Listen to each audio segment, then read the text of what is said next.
Welcome to Sex Therapists Shoot the Shit, brought to you by the University of Pleasure. I'm Dr. Tera Jansen, licensed psychologist and certified sex therapist.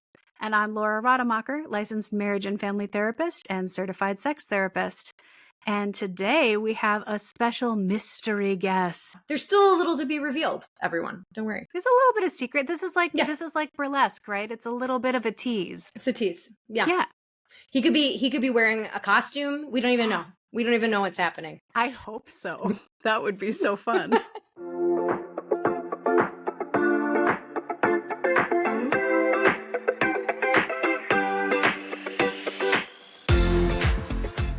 So welcome back to Sex Therapists Shoot the Shit. And today we have an amazing guest, a very, very good friend of mine, Mr. Rick Laska. Hello. Welcome to the show. Rick, I'm going to let you do kind of an intro for yourself, but you're also a certified sex therapist. Yes. Yeah, Yes. you do all the same stuff. So I should allegedly try to. So I've been a certified sex therapist since 2016, I think it is. And I think it was a year after you got your certification, Laura. You were a year ahead of me in school, so I was excited to do that. So I'm a clinical social worker by training, and that led me down the path to sex therapy certification. It was a big reason why I went back to. It was the only reason actually that I went back to graduate school was I wanted to become a sex therapist, and I went down that route via clinical social work. Yeah, but that wasn't your beginning in sex therapy. No.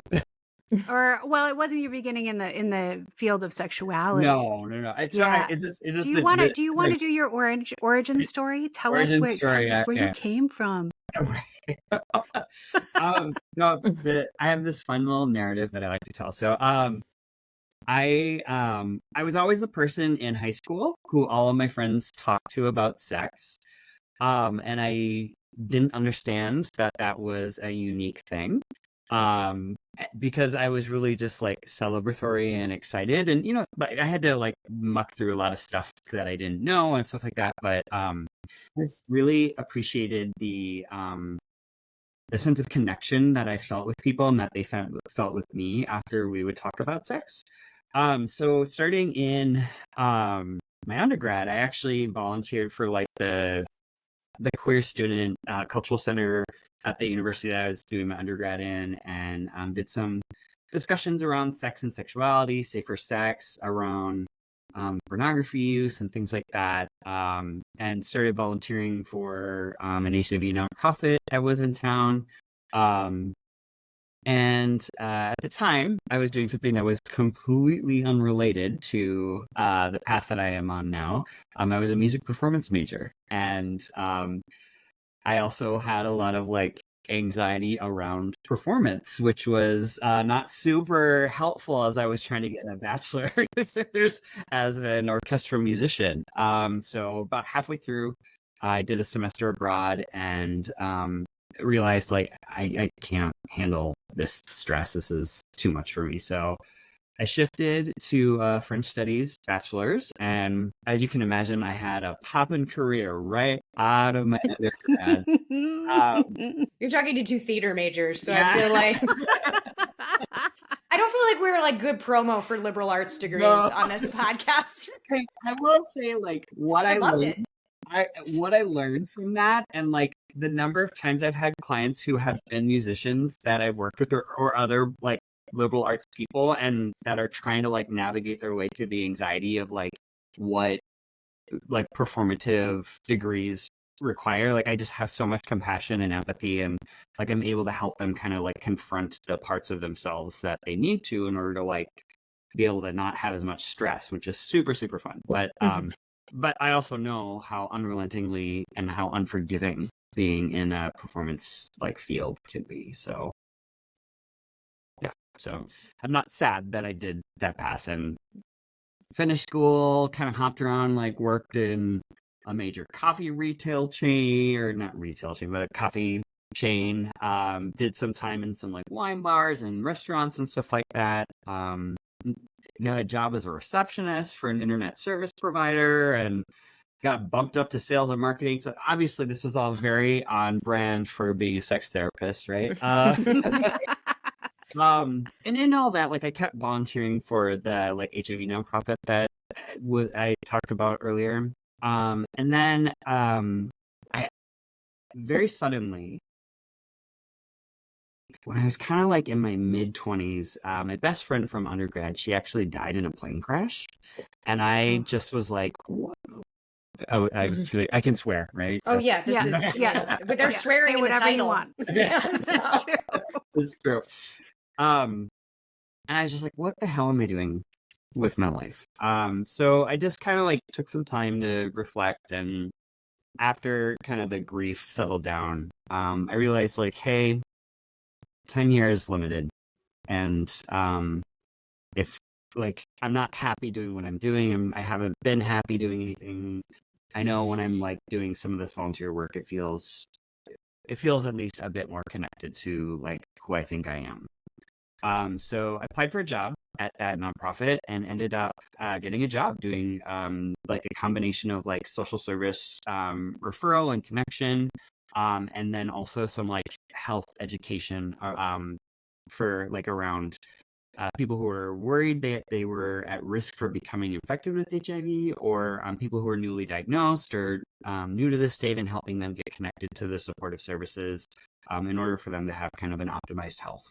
And after being there for about a year, I realized how great of a fit it was, and decided to go back to school so I could do sex therapy, because I found it was when I was talking with people about pleasure around, hey, your sex life isn't over because of a diagnosis, or because like if you've done something that like puts you at risk for a sexually transmitted infection or HIV, like that's not, like, it's not all that you are, you know, and that life goes on, and pleasure goes on, and love and romance and desire and all these things that just make life really juicy and like worth living, that it's not over because of one part of yourself. So I got my degree and hopped right into private practice, and have been never looked back. When did you two meet? How did you two meet? Oh my gosh. Woo! That's a story. I don't remember the year, but it was over 15 years ago. It's been a hot minute, because Yeah. I hadn't started school. In fact, I had actually just gotten that job at the HIV nonprofit when I I remember met. that. Yeah. Yep. And I was working as a sex toy salesperson and educator.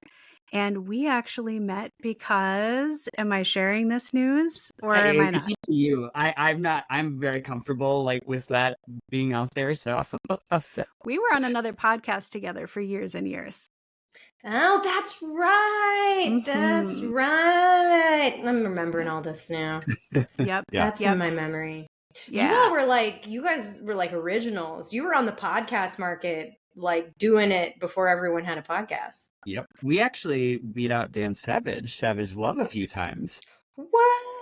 There were so few podcasts at the time. I don't mean to undersell us, but there were so few podcasts at the time that we did. And it was before I even understood how to listen to podcasts. I was on a podcast. I had no idea how to listen to it. How did you listen to podcasts then? Like, what was the way that you would listen to a podcast?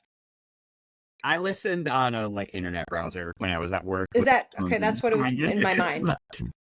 Yeah.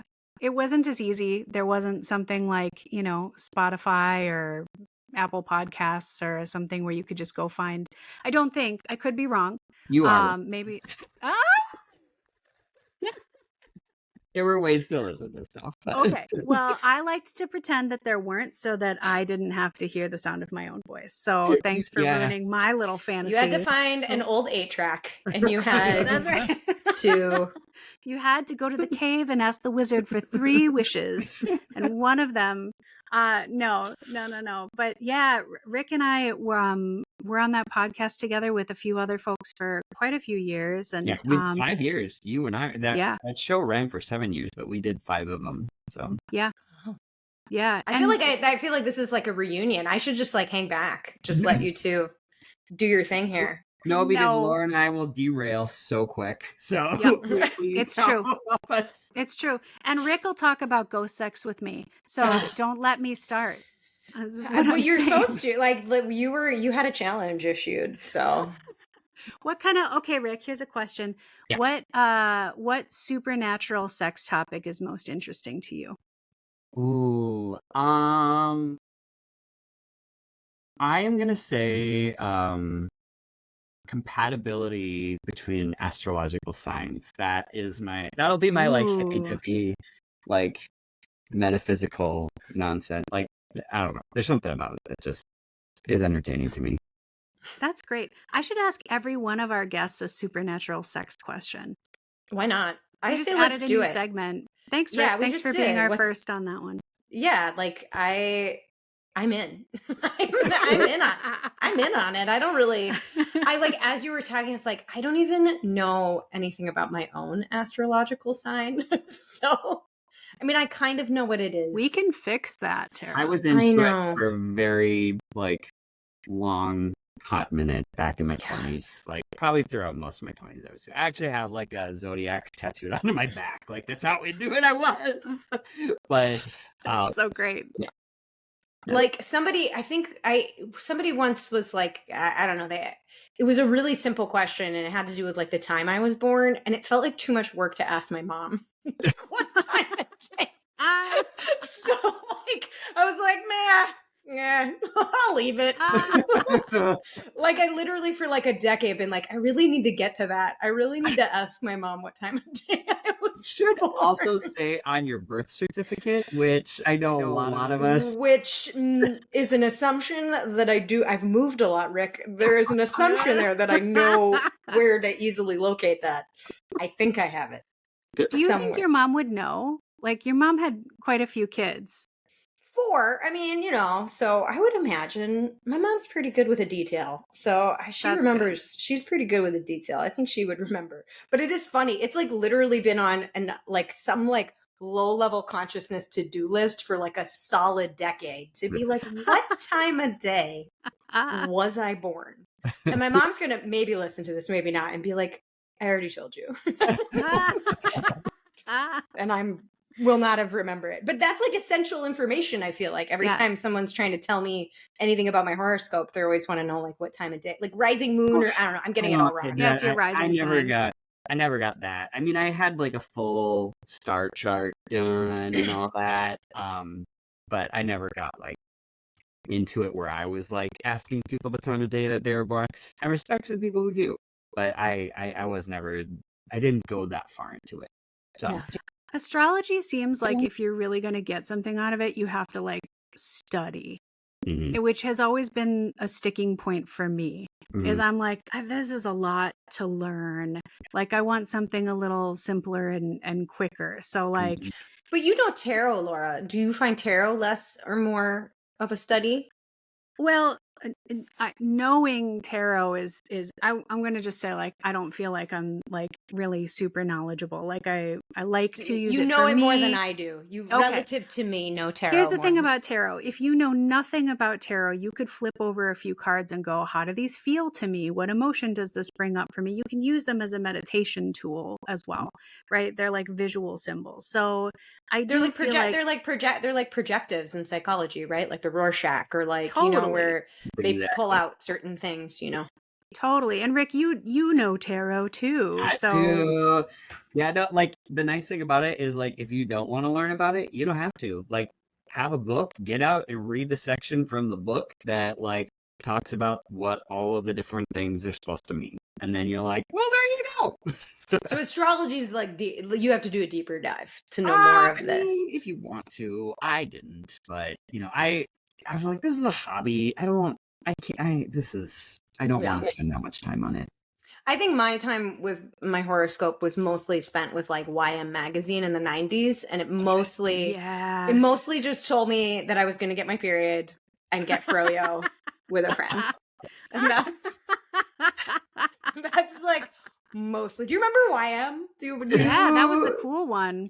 Yeah. But we didn't like have I lived in like rural Nebraska, right? So I didn't get a subscription. So I would get like ones that were like 5 to 7 years expired from my older cousin. Oh, So it was always like, it wasn't no. like the hot hip news in youth fashion. It was like always like 5 years sort So of. really it was telling you about your period and getting ice cream in the past. Yeah, And yeah. even in the present. So It was sort of like reading, it was sort of like learning about my period from a Judy Blume novel. Like it was about the same amount of time span between the age I was living in and the magazines, like the 17 and YM magazines that I was procuring at the time. Well, that's majestic. Well, it's so funny that we kind of leaped right into this, because one of the things that I wanted to talk about today was hobbies and things that we dabble in. And I feel like, and maybe obviously this is a generalization, right? But I feel like a lot of times when you're younger, you have more time for this kind of stuff, or some of it is built in, like high school. Hopefully you got some electives, you got to choose some things that you got to do, or maybe you were in sports or a play or whatever. And I know in my own life, between trying to build my career and having a child, there has just been a time in my life where I've had no time to really spend on myself other than the very basics, not a lot of free time. And now I'm getting into the point again where I have some of that again. And I wanted to have this discussion with the two of you, because I'm really kind of stuck with it. I haven't been making a ton of progress, or it's been hard. And I just kind of want to know, like, is this happening for other people? Do you two have any hobbies? Are you making new friends? Are you not making new friends? I mean, I've known you two forever. So help me. I'll let you go, Rick, first. I have lots of feels on this one. Tara doesn't even know how to help me. Yeah. Tara's like, look, Rick, I'll let you try. I'll let you go first. No, that's actually a really good question. So I part of my journey involved like helping launch a like outpatient mental health clinic at a nonprofit, and I was the director there. And it was just a lot. And we get in school, it like really just drilled into us about how this is who you are, this is your identity. Like, even when you're not a therapist, you're still a mandated reporter, and all these other things that just like consume so much like space inside of your head. And I found that like, and there's like some good parts of that, but like I just started noticing like I was just tired all the time, because like all the reading I was doing was books about sexuality or like being a therapist. Like my hours were always a little bit off, so then like I was spending less time with friends, and I was like all this stuff. And then when I got that job and I was just working like 60 to 80 hours a week, which I was just like, I finished and I realized I was like, my entire identity is wrapped up in being a sex therapist. And even when I'm with my friends, it's like, it's hard to shut off, because I'm not talking about things aside from work, because that's so much of what I do. And I gotta change something about that. Like, 'cause I used to bake, and I used to like do a bunch of like other kind of random stuff, and then that job just like lit the kibosh. And actually, like leading up to it, I just noticed that stuff really trailing off because all that stuff that I mentioned before. But I actually, when I left that job, I started getting into DJing. Rick's a DJ. I fucking hate saying this sometimes too. But why didn't you wear the headphones? Oh my Do you God. have DJ headphones? I can go get them, but like it doesn't have a microphone. That's why I didn't do it. Do you have a DJ? Okay. Please tell me you have a DJ name. Yeah. Are you ready? Please. Yes. DJ Unicorn Shadow. Yeah. It's great. I love it. Every time I play, I usually wear like a unicorn horn. So As you should. That's perfect. yeah, so I actually like DJed weddings as a like side gig when I was in my undergrad, and I like, DJed weddings too. did you really? Did? We have some stories. I saw some. Did you see bad speeches, but that were just amazing? Oh, I saw some great ones. there's a lot of shit that happens at weddings, and like the DJ experiences it, and like I always know, like I always knew, like at like within an hour of being there, I was like, oh, those are the messy people. Like here we go. I can't even tell you. I saw people. One of the I guess people that had been married making grooms, brides, people making out with other people when they thought their new spouse wasn't watching. Yep. I had a new spouse give me their room key, which I didn't use. No. I did not use. I just want to be very clear. Mothers of the bride loved flirting with me, and like one of them like grabbed my ass, like so much shit. No.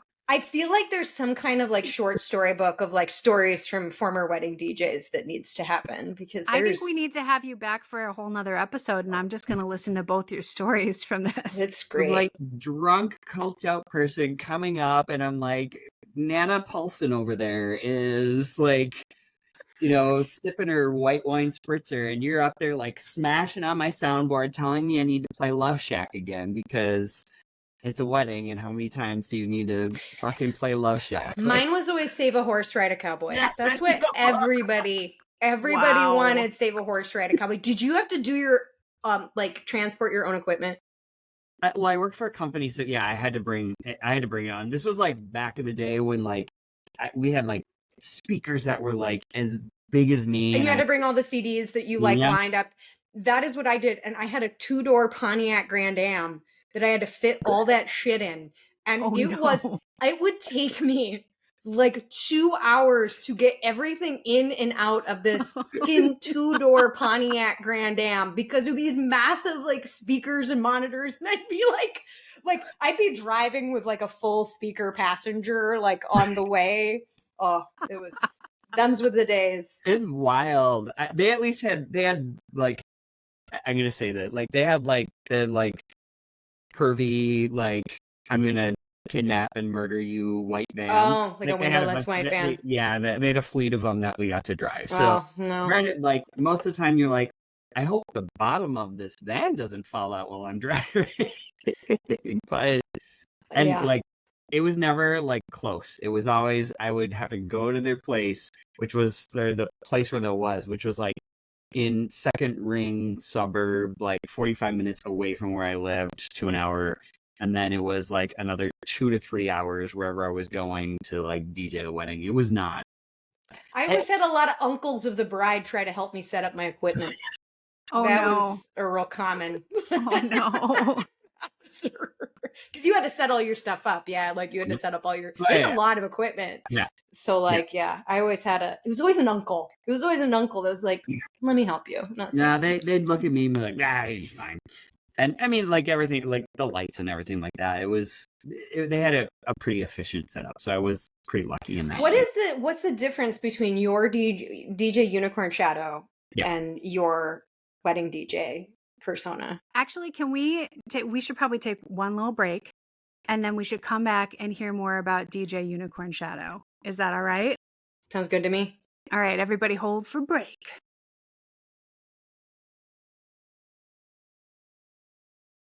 And we're back with two of my really good friends who I did not know were both wedding DJs in their past lives that were still in this life, but earlier. That's wild. So Rick, now you are a DJ Unicorn Shadow. Do you still do weddings? What happens? No. So part of what this was about was one, I wanted to kind of like I was a musician, and like having lost that, like I wanted to reclaim it in a way that wasn't centered around anxiety and being like perfect at things. So I was just like, number one, this is going to be a hobby, and that's all it's going to be. Like, I'm not going to try to be fucking Tiesto, David Guetta, like blast around the world at all the big, like, no, thank you. Like, I'm not, no.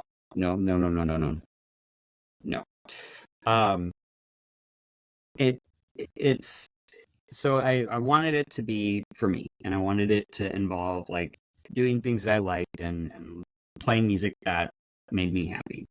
And I am like everyone in the public's worst DJ because they're like, "Can you play this song?" And I'm like, "Nope. I have a playlist, and that's all the music that I brought is the music that's on my playlist." And it's all like it's what I want. I will try to like tailor it for the people. Like, hey, tell me what you want, but just know like this is the style that it's gonna be, and you can take it or leave it. So What do you like? What kind of events? I love house music. I just could like I could dance for, and I have for days to like good dirty house music. Like, oh, give me some dirty house music. So that's that, and that's the thing. I mean, I'll venture into like other electronic stuff, just because like that's fun for me. But it's not. I'm not a jukebox. Like I'm not like, hey, people come up and they're like, "Can you play, Ariana Grande or Garth Brooks or whatever?" I'm like, I don't have any of that. Like, you're lucky if I have like a pop music like remix that was made into a house, track. So do have a few of them, but they're usually like callbacks to things that made me happy. So yeah, so that was the big thing, is just I wanted something that was for me. I wanted it to be something that brought me joy, something that was like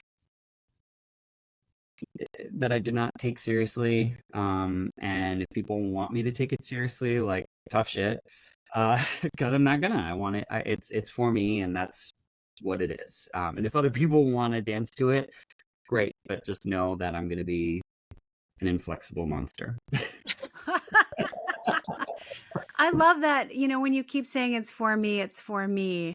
I feel like I really need to concentrate on that, because my other problem is I've had a few stray thoughts about hobbies, and then I've had the thought of, I could make that into a business. And then I'm like, no, stop it. Stop that. Because the minute you try to sell something or offer something as a class or whatever, it's not a hobby anymore. No. It's a totally different thing. Yes.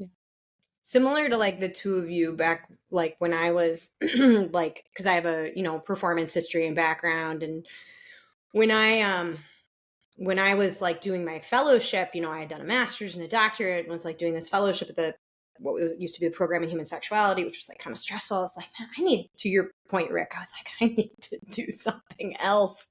And because I was like, I'm going to lose my mind. Like I think that dialogue, and like, I work with a lot of supervisees, and I know you do both do as well, like in which I'm like, I'll often talk about like, what is your identity outside of being a therapist? Because to like navigate burnout and other things like that, I think it's like incredibly important.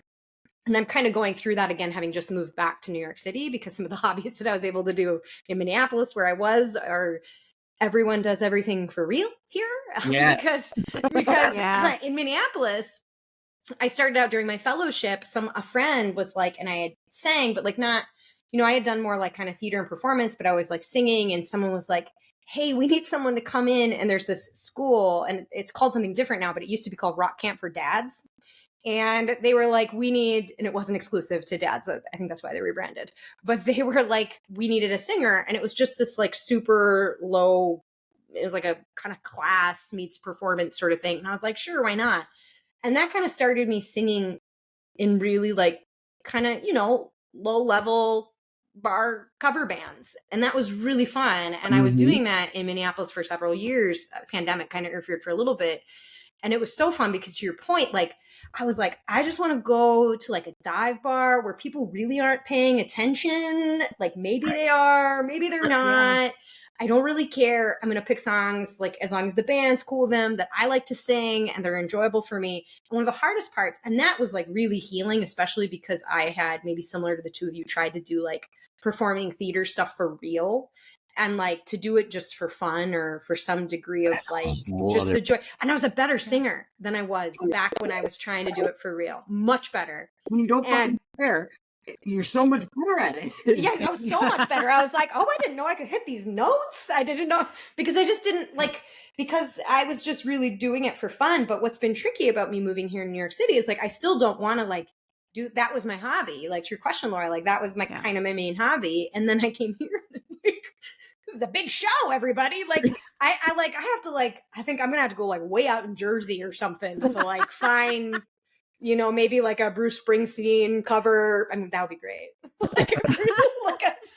But even then I feel like it'd be in Jersey. It'd probably be for real. I should maybe go to like Pennsylvania or something. But yeah, like so like I'm also, because of my move, sort of trying to figure out like how can I might have to do a totally different hobby than I was doing, because I felt like I figured it out, and now I've had to kind of start over since I moved here last year. So I'm in your shoes, I think, Laura, a little bit around. Yeah. I've even considered singing at that camp. We've talked about it, where you were like, try the thing I did. And I think it would work. And also they have all these themes, and I'm always like, I don't know that band. I don't know that band. I can't. So I'm like kind of stopping myself. I realize that partly I'm not letting myself dive in. Right. So that is part of it. But yeah, I applied to be in a choir, but then I didn't. It was like lottery, and I didn't get picked. Well, so, I think part of having a hobby as an adult is like learning how to be bad at something. You know, like you have to learn how to like be comfortable, like that. I'm trying to learn. I've been trying to learn guitar for a really long time, and I've been doing a bad job. And I'm like, every time I do it, I was like, I have to learn how to tolerate being bad at something. Like I always think about like children learning instruments, and I'm like, why are children? And everyone's like, children are better because their brains are mush. And I'm like, yeah. And also they have really no self-awareness, so they don't care about being bad at stuff. Yeah. And like, what an enormous part of like learning that is, and to like get better at something. And so I think part of it is also like learning. And I feel like that's a barrier in adulthood to like building new hobbies, is like, how can you like, and I'm bad at this separately. I'm very bad at this, being like, I'm just going to be trash at this thing. And that's totally cool.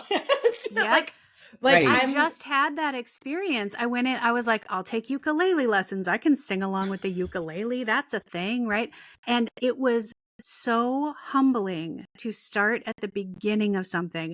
And I was in the room with this like professional musician on the weekend who's here teaching classes, right? And so I'm like trying to do my like 3 chords, and my fingers won't do it. And he'd be like, and then when you get good, you can do doodly doodly doodly, you know, and he'd like do this whole, and I would just be sitting there feeling so resentful. Like, why are you showing me that? I can't, you know, and like, I had to like pep talk myself through the whole thing of like, it's okay that he's showing me this. It's okay that I can't do these things. It's okay that my brain shut off halfway through this lesson. Because that was an interesting thing that happened to me, where I got to a point of learning overload and my brain just stopped. And I was like, well, okay, you're still saying things to me, but I'm not here. And that hasn't happened probably since I was a kid. And it was really different. You know, and it was okay. It was all right. But I definitely had a lot of reactions I had to work through on that.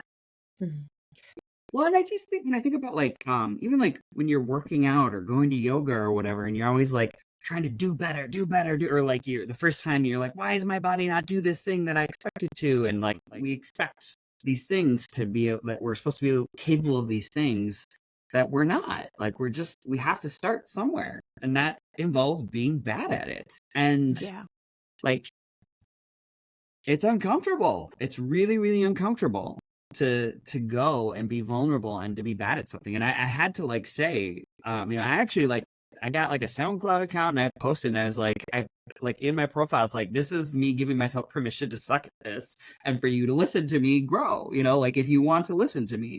And people do. They're like super encouraging. They're like, that was good. Like, I can see how this is different from last time. I'm like, thank you. But like giving yourself the permission to be bad at something, to not have the perfect form, to when you're doing the downward dog, to have your legs bent, when you're lifting weights for the first time, lifting those really, really light weights. Like, it's such an important skill to have, to allow yourself to fail. And I think it's hard if you like try to do it with hobbies that you like care a lot about and you really desperately want to be good at. I think like I've never been like, I've always kind of been like, well, I should find hobbies that I don't care about being good at. But for whatever reason, I can never figure it out. Like, because the stuff that draws your interest is the stuff that you kind of aspire, not always, but like aspire to be good at. I mean, like I I love a doodle. Like I'm a doodler. Like I'm a doodle, listen to music, you know, but like I'm talking about like a really elaborate, like Zentangle kind of doodle, you know. I don't care that much about being good at it. So like I guess that one is maybe, I hesitate to call it a hobby as much as like a soothing, like a soothing activity. And that's, I think that's an important differentiation, right? Like, because there are things that we do to like regulate our you know, emotions and minds and bodies and things like that, but like then there are things that like there's some investment and we're willing to engage in a struggle with to get better at it, you know. And I think there's something about like overcoming obstacles and things like that, but just in a way where the stakes aren't super fucking high. Yeah. All right, so what you're telling me is I have to find something low stakes that I'm interested in, but I don't care about a ton, and I have to be willing to fail at it. It can be high stakes like overall, but you have to be like low stakes with like your drive to be the most successful at it. Like that's fine. I don't want anything else high stakes in my life. I'm feeling done with that. No, I mean, I like it. I can try it. I'm still waiting. I don't know if I can say this, so like cut it out if I can. But I'm still waiting for the reemergence of Sexy the Clown. What is Who is Sexy the Clown? I never got to meet Sexy the Clown, and I want to meet Sexy the Clown. I actually wasn't Sexy the Clown. I was Sexy the Clown's weird handler who kind of was like Columbo. It was a weird old theater sketch. It was good times. It was good times. The actual Sexy the Clown now lives across the country, so it's a little hard to get the band back together on that one. But it was good. Imagine sex education done by a terrifying clown. I'm so happy that a lot of my performance stuff was pre people being able to record things on their phone. Yep. I'm really happy about that. Now, so everybody saying that, I separately wish that you did this during a time that things were recorded.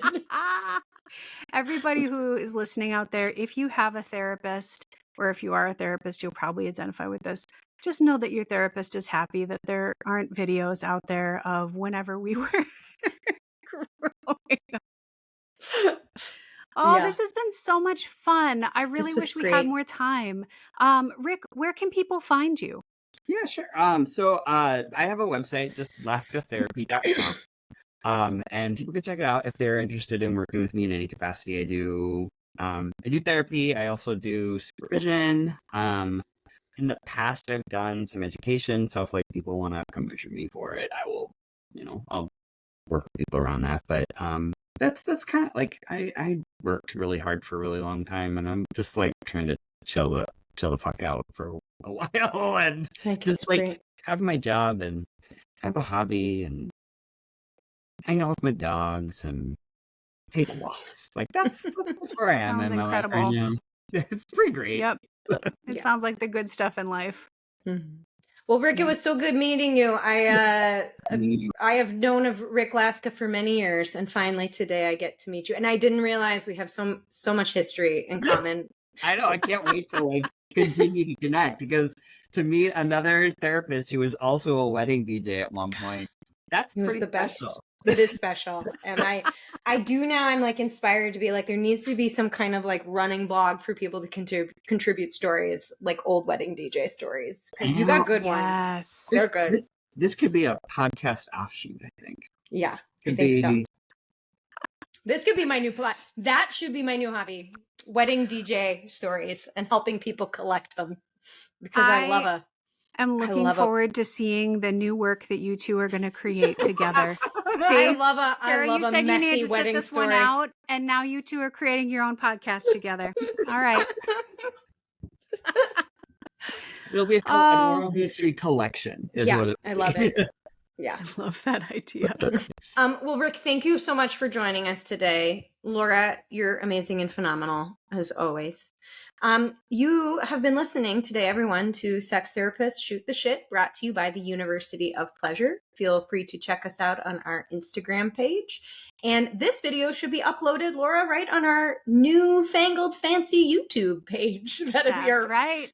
If you've never heard of it, kids, we're on YouTube. Come see our faces. Well, have a great day, everyone. It was so good to meet you, Rick. Nice to meet you too. Thanks for having me. Bye-bye. Bye.